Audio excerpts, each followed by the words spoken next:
should be streaming. There we go.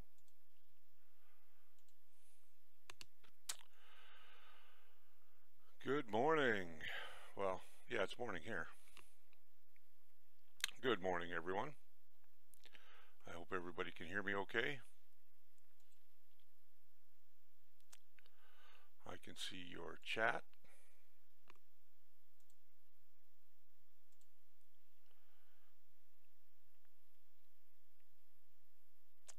Hey, Cheryl, how are you? Normally I don't do this in the morning, as most of you know. I don't do this on a Sunday, as most of you know. But yeah, today I'm online and looking for.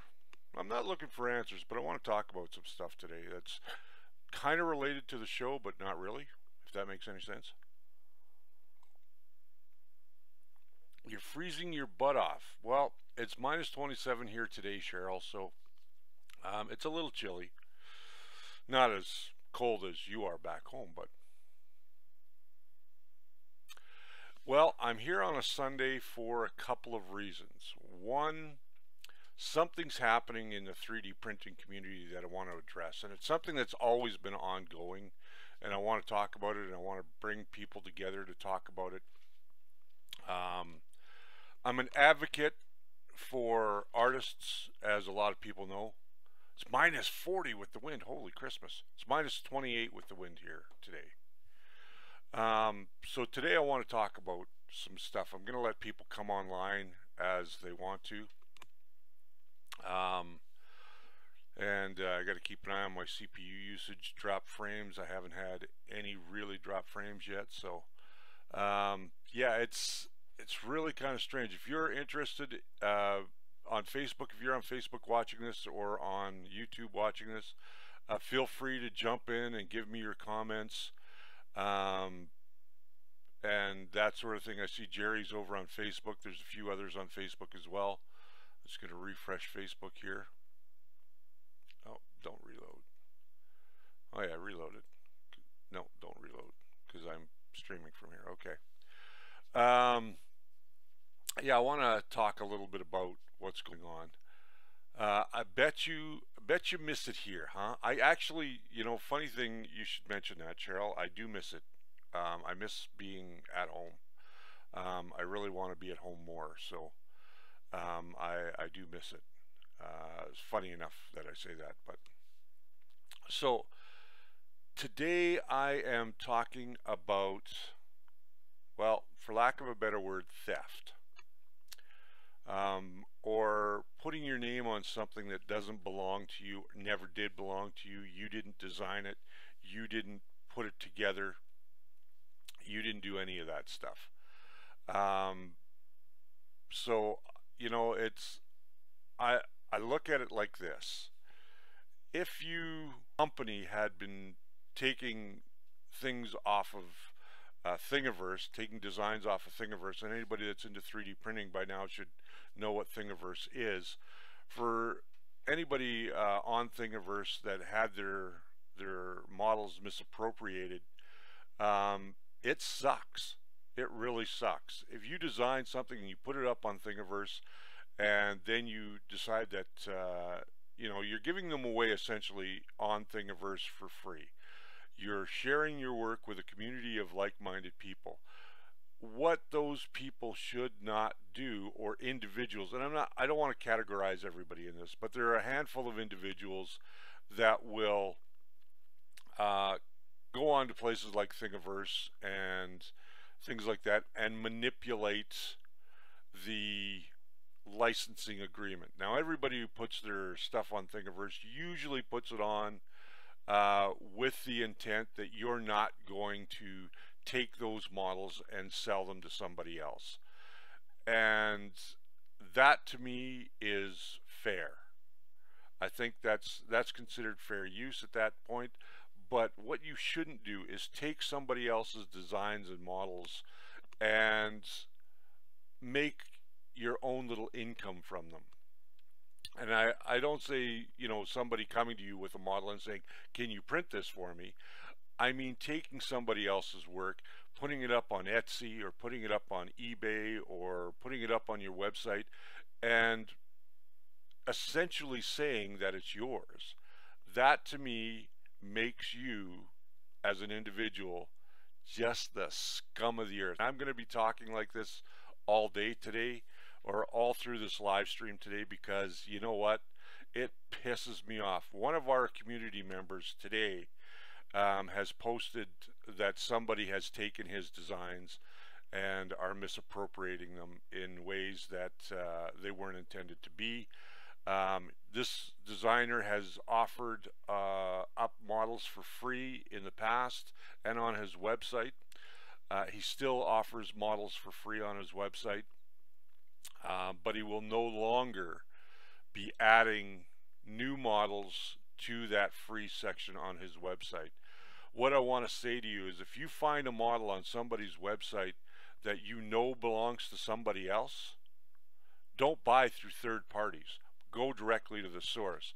And there are a great amount of people out there that design models.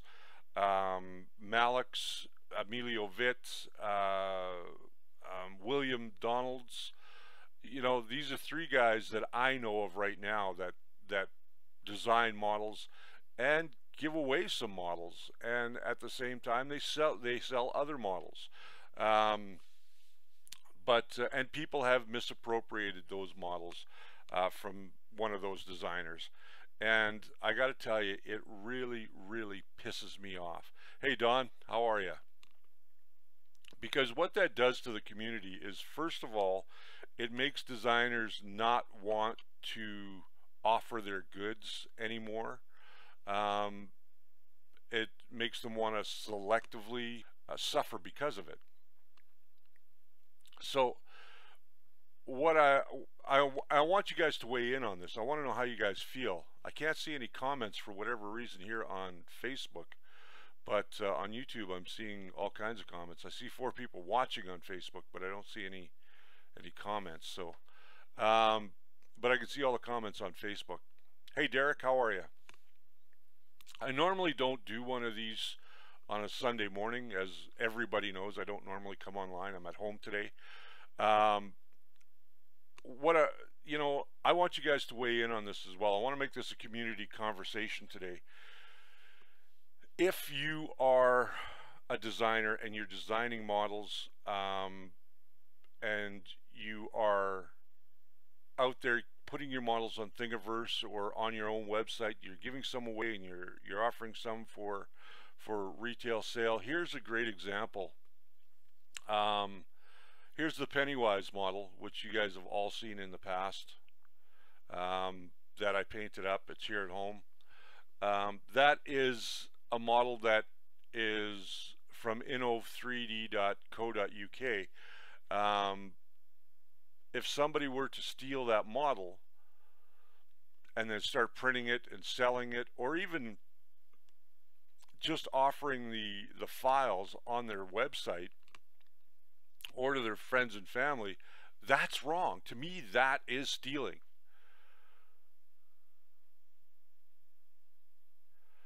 Don says, just like me, he would be pissed off too. And we should be pissed off. All of us should be pissed off about this. Today's not a family-friendly show. Sorry. But it's a real problem. There was a company that even last year was still going through court battles. And what this company was doing, and I'm not going to name the company, but what the company was doing literally is taking designs off of Thingiverse and selling printed parts or prints of those designs on Facebook, or not on Facebook, but on eBay. And what they were doing was they were making money off of it. When they got called out on it, they decided to sue companies that were calling them out. And several people did stories on this. Most notably, a story was done by 3D printing nerd Joel Telling. I have a great respect for Joel Telling, and I have a great respect for what he does, as well as all of the guys who do 3D printing videos. or videos related to 3D printing. I have a great respect for all of them. And he came to the defense of the individuals whose model were stolen. There were several other models that were stolen, and what the individual who had stolen these models, and I say stolen because they weren't following the guidelines set by the Creative Commons licensing that is that comes with every downloaded file that you get from Thingiverse or from My Mini Factory or anything like that. So this individual kicked back and he said, okay, that's it. You guys have destroyed my business. I'm going to take you to court. And he took Stratasys to court and won his first round, went to take people to court again, and is consequently losing all of his court battles, because literally what he's done is stolen other people's models. And yes, they're sort of in a public domain place like Thingiverse, but they're all attached with licensing. So everybody should read the licensing agreements when you are downloading models from Thingiverse. Just don't go and find a model and download it. Find the model, read the license agreement, because they all come with a license agreement on them, and make sure that, you know, if it is something that you can turn around and make for other people, then that will be in the license agreement. If it isn't, then don't do it. And if you are selling other people's stuff, stop doing it. Unless you have permission from the designers themselves. And I know of one person in our community that has permission and is making a business out of doing terrain for people. They actually do the printing of the terrain, so you don't have to. You know, and there's a lot of gamers out there, like tabletop war gamers, that don't have 3D printers, but they would like to have a 3D version of the dungeon or, you know, game that they're playing. I worked for Games Workshop for a while and built a lot of tables and built a lot of terrain. I still have a lot of terrain myself for wargaming.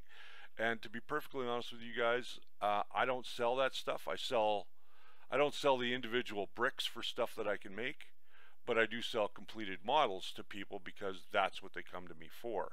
And that is a whole different process. These are of all of the, and from that build design, then I can turn around and sell that if I wanted to on my Etsy store, which I don't have an Etsy store, or, you know, sell it on eBay or whatever. But I choose not to do that. If gamers want something, they usually come to me and ask me about it. And same thing with cosplayers.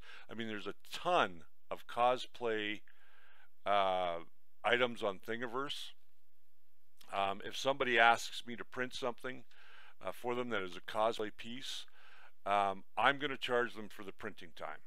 I'm not going to charge them for the model because they brought the model to me from Thingiverse. Or they brought it from myminifactory.com or wherever.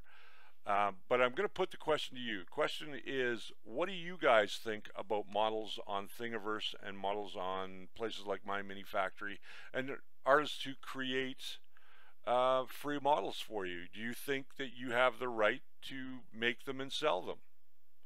Let me hear your comments. I want to know. Yeah, today's kind of a weird day. It's Sunday. Tomorrow we're going to do a regular coffee with Rich. I have my coffee this morning. It is morning here. It's only like 10:52. Yeah, it is 10:52. I'm going to be tackling upgrading the CR10's firmware on Wednesday for anybody that is interested. I've had a couple of requests about it. I got a question this morning in my YouTube comments about the upgrade that I did on the CR10, so I'm going to touch on that a little bit today too. It's 1852 where Don is, and he's in Germany, I believe. Well, German printing nerd, of course he's in Germany. So Cheryl says, although I'm not a gaming person, nor am I a 3D printing person, I do feel that it is all wrong and done should not be done by anyone. It is stealing, and I completely agree. Think about getting a CR10 Mini, man, misfit. CR10 Minis are nice. They're basically a small printer. That's what they are. They're CR10 Mini, the CR10S, the CR10S4 and S5, all great printers. The whole Creality line I really enjoy. I think they've come up with a winning solution there. Like right now, here's a great example. I printed that helmet for Dr. Fate. Everybody has seen that. I've posted pictures of it. We talked about it on a show. A friend of mine came to me and said, I would really like one of those. And I said, sure, I can make you one. Now, am I going to charge him for that file? Absolutely not. How much is it going to cost me to print that? It takes about 2/3 of a roll. So I'll just have him buy a roll of filament. Is it going to take me any time for my printers to print it? Yeah, it's going to take about 75 hours to print another one. But you know what? At the end of the day, I'm doing a favor for a friend.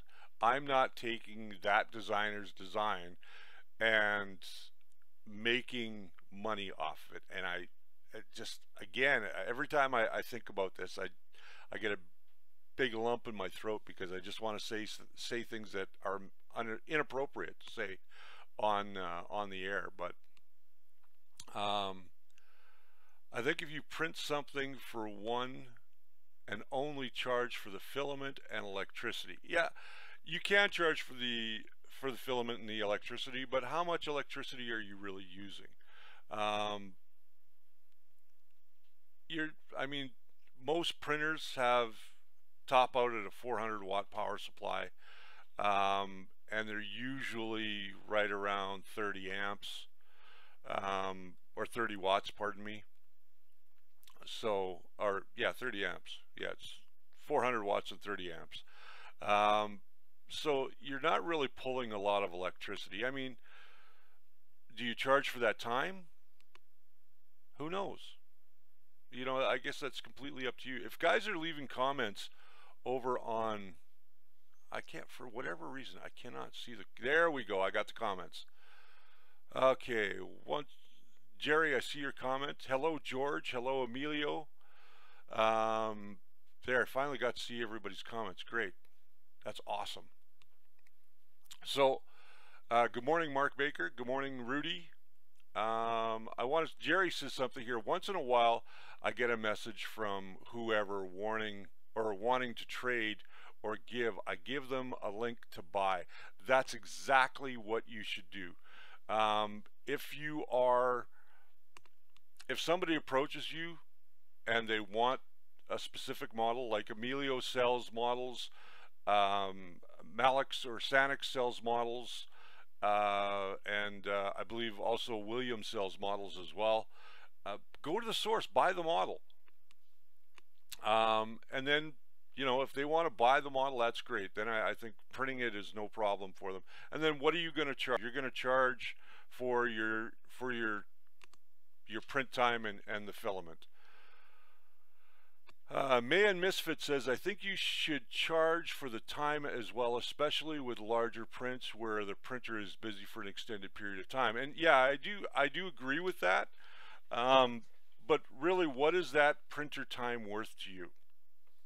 I know at the shop or at Spool 3D, and my own personal time is, for my printer, is worth $6 an hour, and that includes the filament. So I put the material cost in there at $6 an hour. I don't do a lot of printing. I'm not part of 3D Hubs, and I don't think that anybody, I think they've kind of fallen by the wayside a little bit though. But I think if you want to get out in your community and you want to do stuff for cosplayers, or you want to, allows you to print and then sell the printed part or the printed model. And Emilio is saying he doesn't mind if you print it and then sell it. That's fine. You know, if a designer has that mindset, then work with that designer. Like, if you're going to sell somebody's work, somebody else's work, and all you've done is print it. Let's take this guy for instance. Let's say I just printed that, and I didn't, and I said, okay, this is for sale now. What have I really done to it? I haven't done anything to it. I haven't altered it in any way.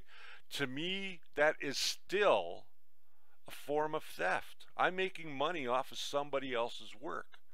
That's my own personal opinion, mind you, but I think that's, to me, that's still kind of in that gray theft area. Now that I've painted this, I've now altered the model in some way. I've painted it, I've sealed it. If I put this on my table and put a price tag on it, how much do I charge for it, right? I got to decide that. How much time did it take for me to paint it? That's when I think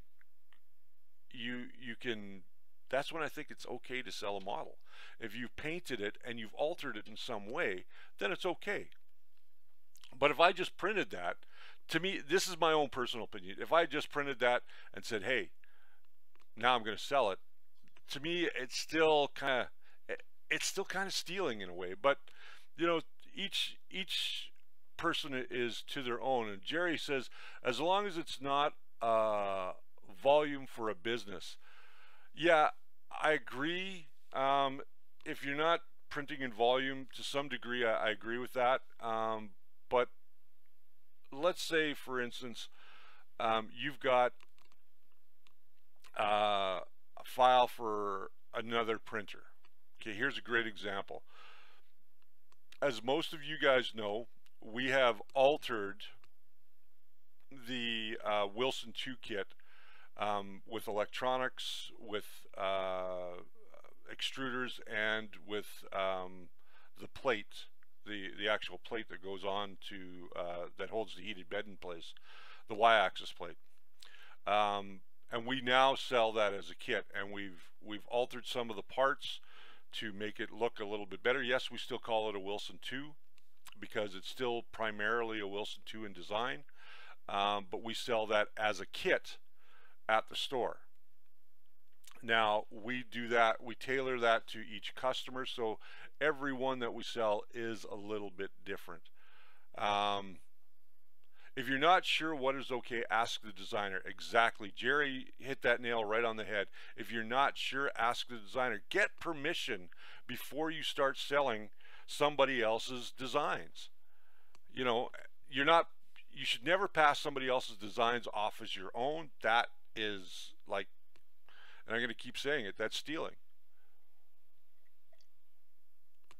I want everybody to get in on this. I mean, I really want us to have a conversation about this today. I don't care how long this live stream goes. I want to keep talking about it, but I think, yeah, and I read that from May and Misfit. I agree. I mean, we should all be charging for our time in some respect, but at the end of the day,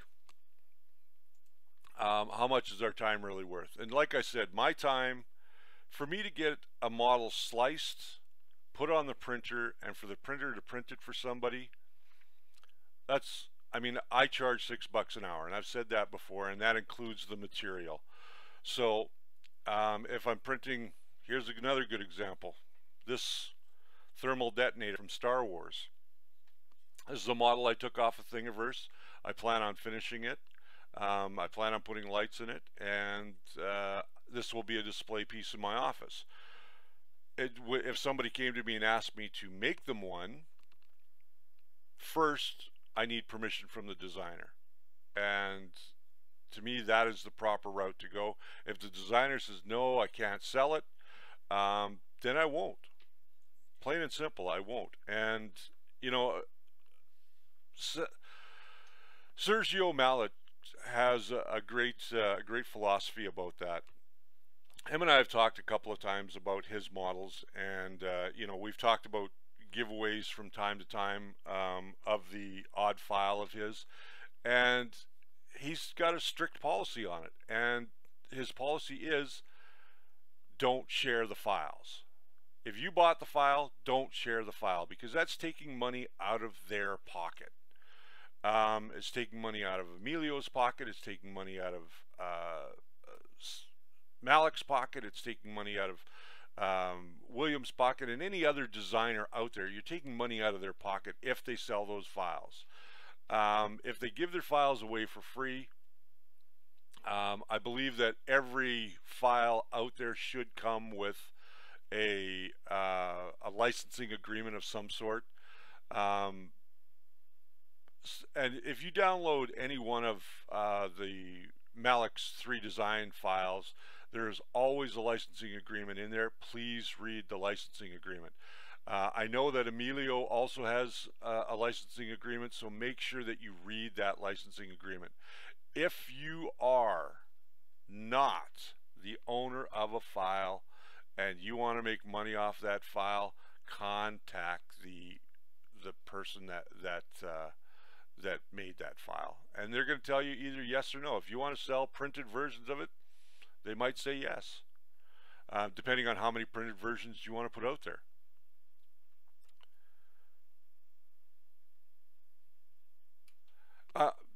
You know, I agree with what you're saying there, Don. He says Sergio is a great designer and also a friend, and he would never deceive him.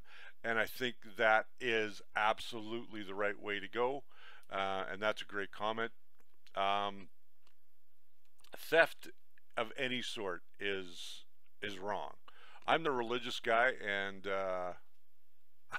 I got to tell you that I just think that theft is wrong, plain and simple. I mean, it doesn't do.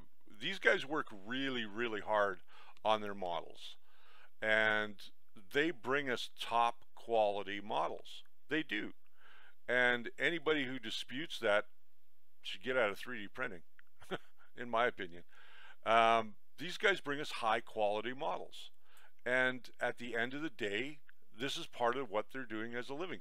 My living is this, what I do here. I get online, I create shows, I create entertainment, I create a place for people to come and be part of a community, and that's my job.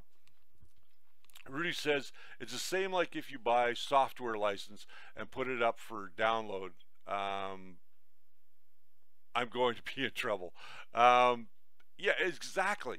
If you buy a piece of software and you put that up online as yours to purchase, then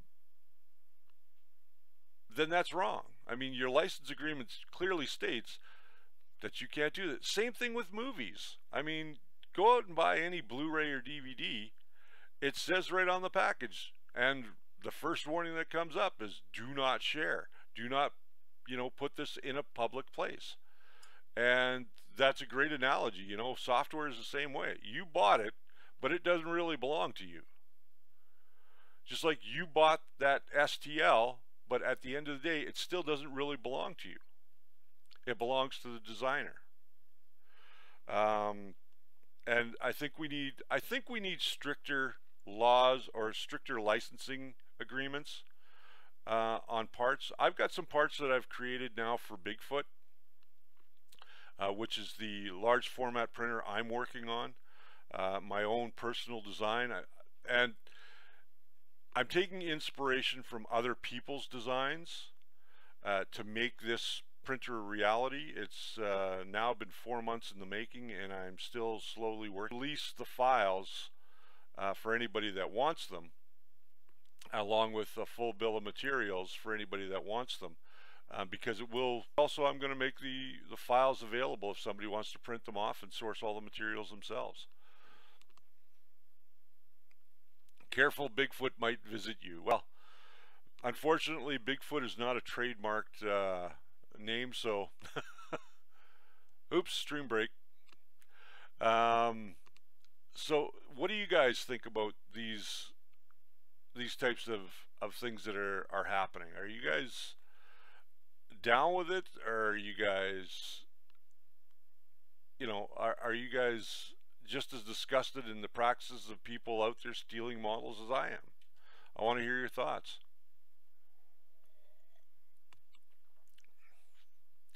STLs need a time bomb. One's print, then it won't open again and deletes itself. That's actually kind of an interesting um, thought. I don't know if it'll happen, mind you, but I think it's kind of an interesting thought. Or do you have an unlock key? Do you need a key to unlock those files? That might be a way to do it. You know, I'm kind of spitballing here, but that might be a way to do it. Can you turn around and put a special key to unlock that file every time you open it? I know myself, I have failed prints all the time, and sometimes, you know, I have to go and reprint parts. So a time bomb might not be a good thing, because if I got to rebuy the STL, I think that would cause me a little bit of an issue. But I think there has to be stronger licensing agreements. The licensing agreements that are out there now, they're pretty okay for the most part. But I think that we have to say in our licensing agreements that you cannot sell these STLs.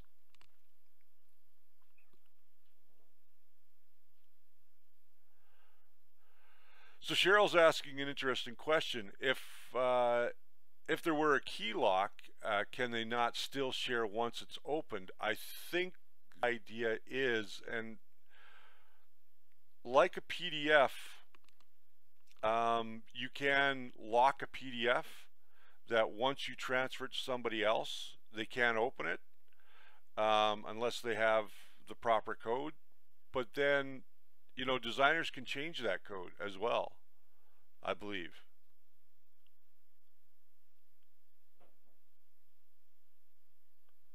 So maybe there's a way.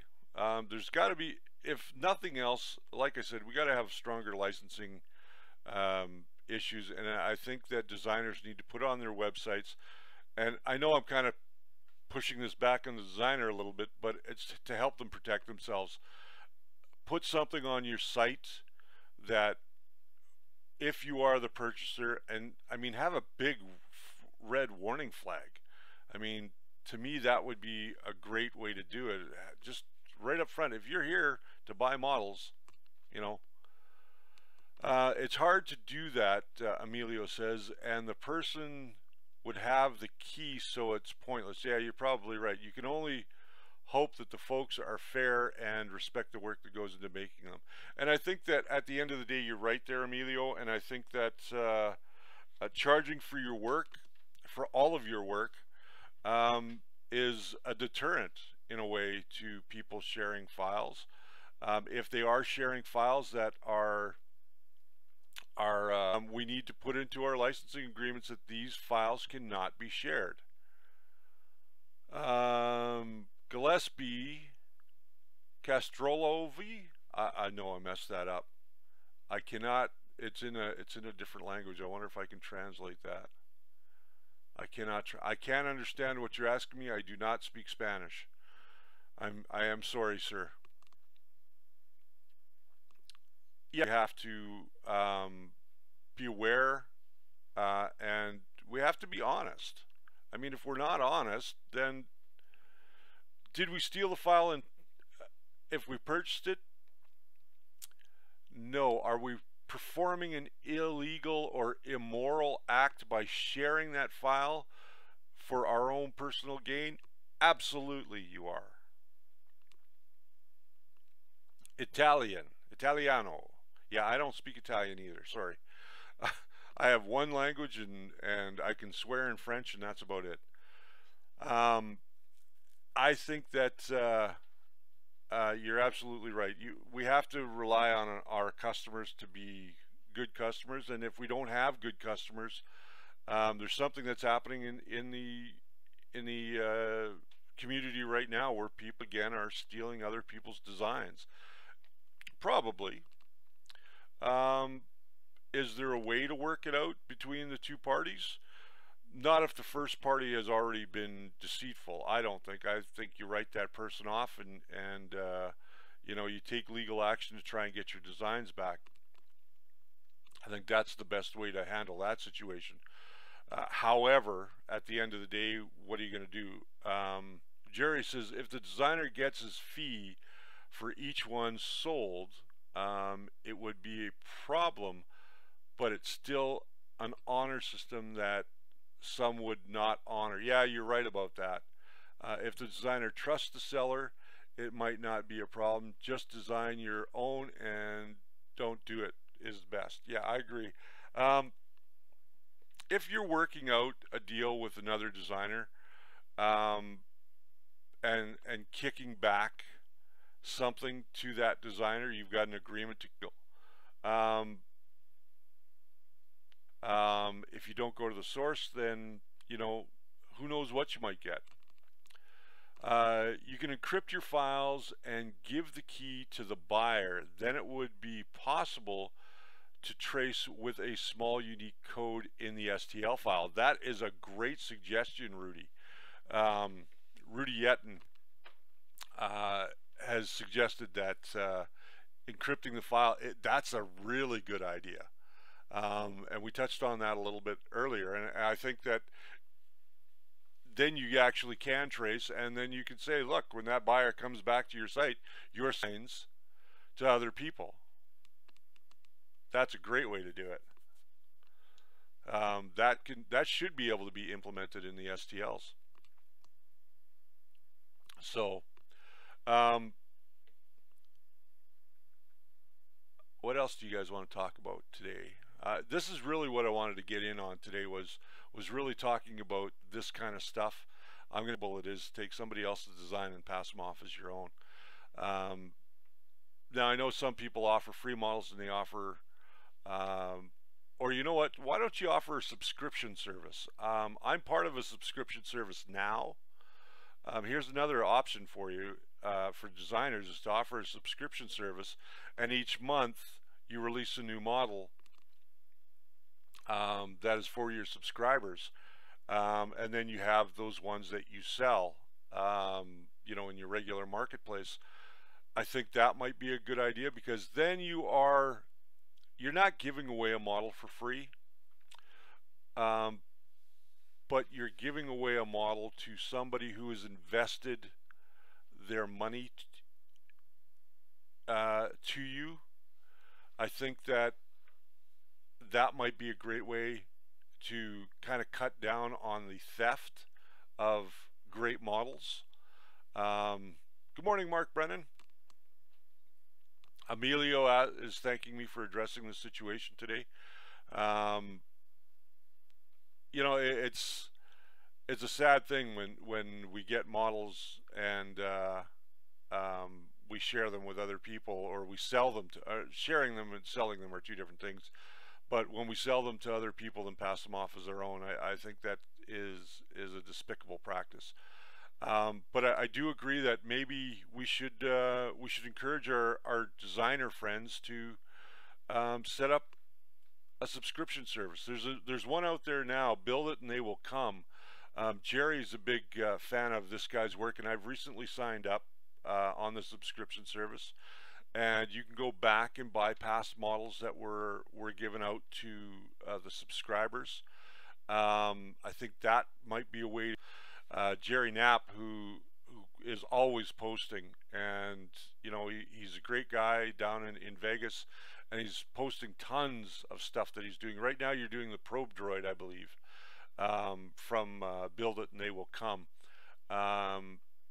You know, he's got a subscription service, and that subscription allows you to get a new model every month, and sometimes you're getting a portion of the model one month, a portion which keeps you invested into that artist's work. And the artist does great work. All of our artists that are in our community, I'm just getting pissed every time I think about this, and I'm trying not to swear. I really am trying not to swear because there's a lot of words I want to say that I can't say because I'm still trying to keep this somewhat PG friendly. But if you are looking at purchasing designs from people that are in our community, go purchase the design. Spend the time and really purchase and invest in that artist, because that artist has worked very hard on that model. Not to say artists that put up their stuff for free haven't worked hard, but invest into the artist that you really like, and I think that's going to solve a lot of issues at the end of the day. I do have a question. Cheryl says, as long as I have known you, which, like you say, is a long time, what made you get into 3D printing? What made me get into 3D printing? Well, I have not I've always been into movies, as Cheryl knows, and I've been a big fan of movies for a long time. And when Star Wars came out, it literally changed my life. And I can think back to that now. I'm a huge Star Wars fan. I'm a huge Star Trek fan. I'm just a fan of science fiction in general, but Star Wars, Planet of the Apes, stuff like that are still the stuff that's closest to my heart.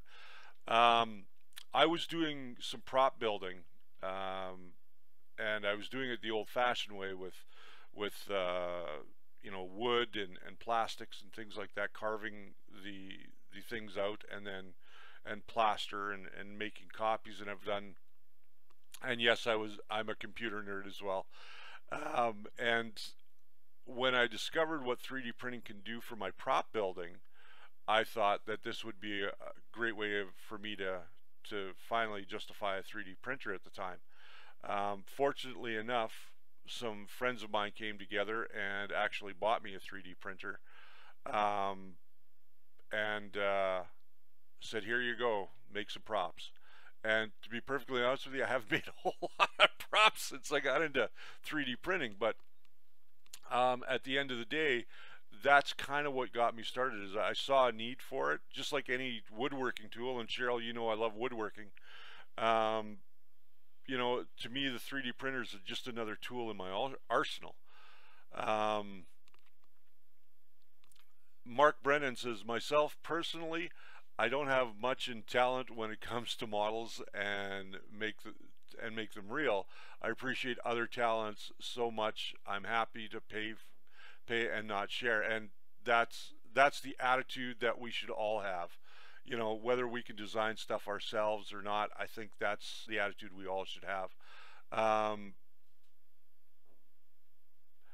Mark says he saw Star Wars a handful of times in theaters. I remember us sitting in front of the Commodore and working on that as well. Yes, Cheryl, we had a Commodore VIC-20 when I was a young guy, and her and I would play on that a lot. So just going back over to Facebook, resell only finished print from them and not in production.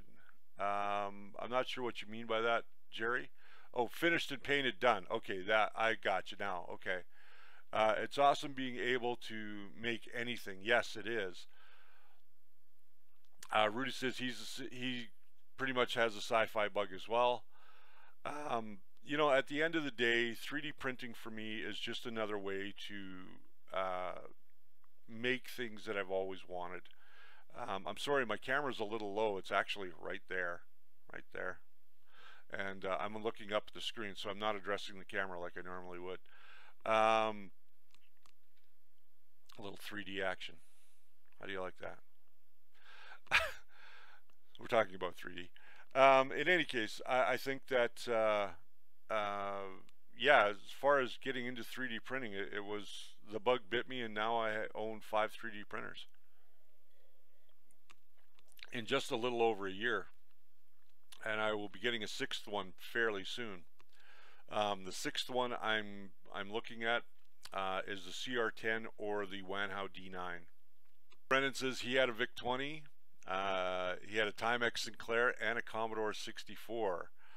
Yeah, man, those all bring back memories. The lines and pass them off as your own, and you know, respect the designer, respect the person who put all the work into it, and you know, try and work with them if you want to make a little bit of business selling 3D prints. Try and work with the designer. You know, a lot of them are pretty open to it. So let's talk a little bit about 3D printing today. Somebody asked me about the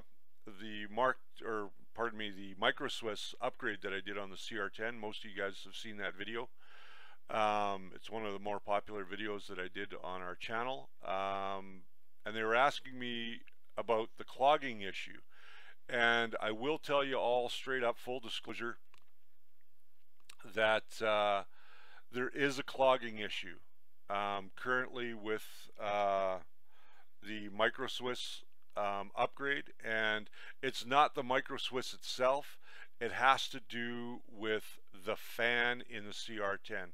The fan that blows onto the heatsink of the CR10 is not moving enough air to keep the upper chamber cool and to keep the heat where it needs to be. Two things to resolve this issue is get yourself some insulation wrap that goes around your heating block, and change out the fan to a higher grade fan that moves a little bit more air.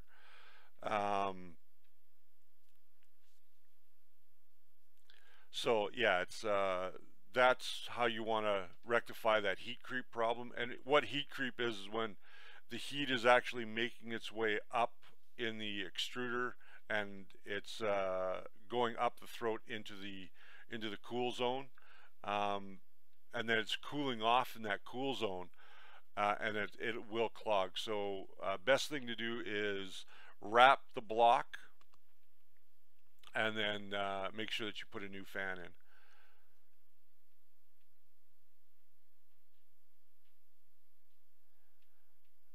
Jerry says he just posted the Star Wars Cantina band Bith on the first layer page. If you haven't seen the large models that Jerry is doing, go over and have a look, because he's done Darth Maul. You've now done Bith. You did the fat-headed guy from Rogue One with the little hood on.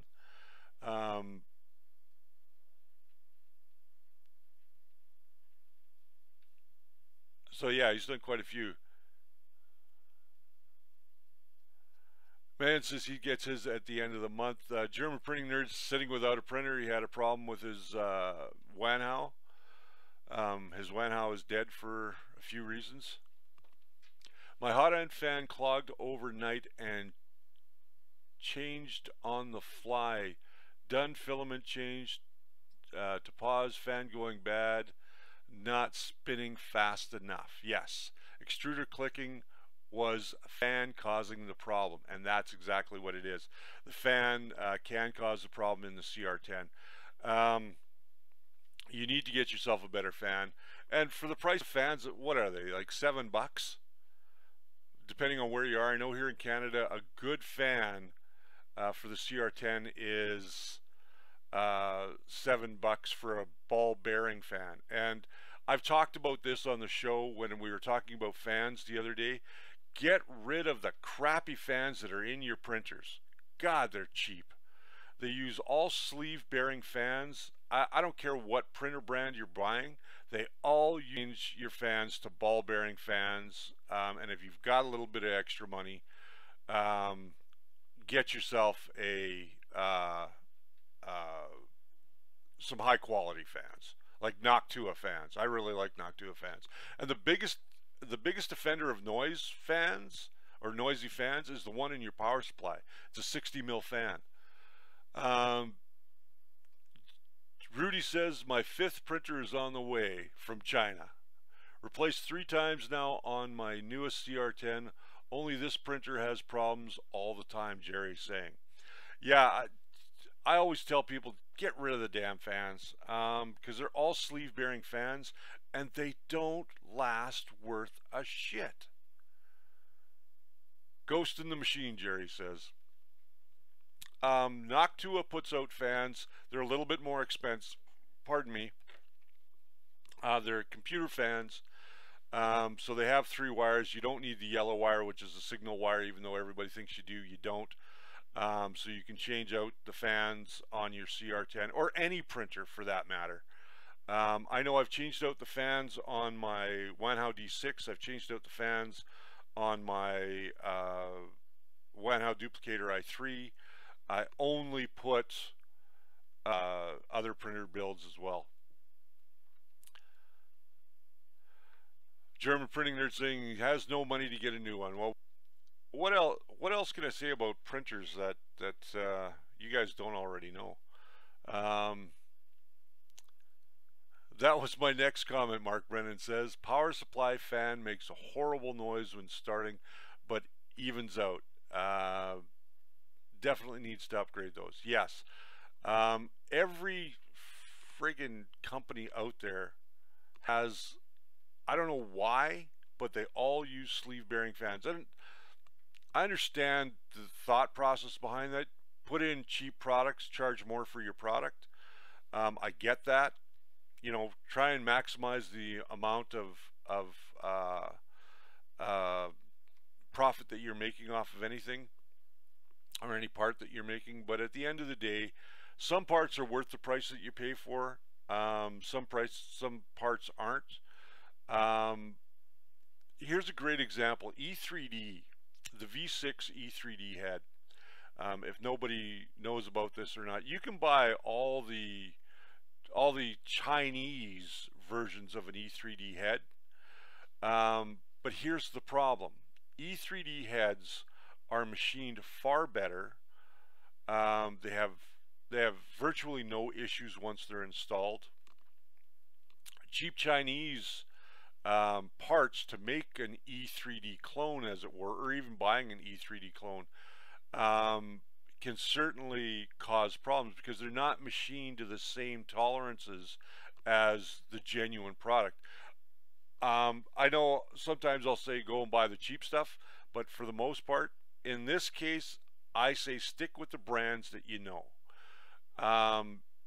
Noctua, for instance, great company for fans. They do a lot of stuff, but their fans are second to none. All my computers have Noctua fans in them.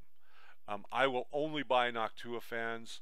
Now that I know that I can get them in much smaller sizes, I will be buying them to upgrade my printers as well.